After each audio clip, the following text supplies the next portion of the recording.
Helicopter हादसे का शिकार हो गया है। दरअसल एक हेलीकॉप्टर को M17 से बांधकर ले जाया जा रहा था, लेकिन हवा में ही चेन टूट गई और हेलीकॉप्टर जमीन पर गिर गया। तो ये हादसा यहाँ पर हुआ है और केदारनाथ से खबर सामने आ रही है, जहां पर एक खराब हेलीकॉप्टर हालांकि हादसे का शिकार हुआ है, जिसको लेकर जाया जा रहा था। Mi-17 से बांधकर इस हेलीकॉप्टर को ले जाया जा रहा था, लेकिन खबर है कि हवा में चेन टूट जाने की वजह से जो दोनों हेलीकॉप्टर आपस में बंधे हुए थे वो यहाँ पर एक दूसरे से अलग हो गए और जो खराब वाला हेलीकॉप्टर था वो टूटकर नीचे गिर गया।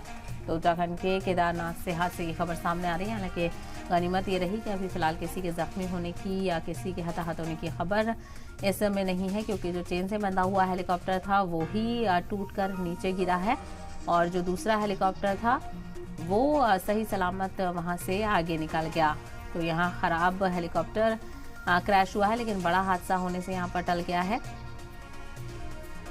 दरअसल इस खराब हेलीकॉप्टर को Mi-17 से बांधकर ले जाया जा रहा था और हवा में ही चेन टूट गई। हेलीकॉप्टर जमीन पर आकर गिर गया। जमीन पर से भी किसी के हताहत होने की कोई खबर नहीं है।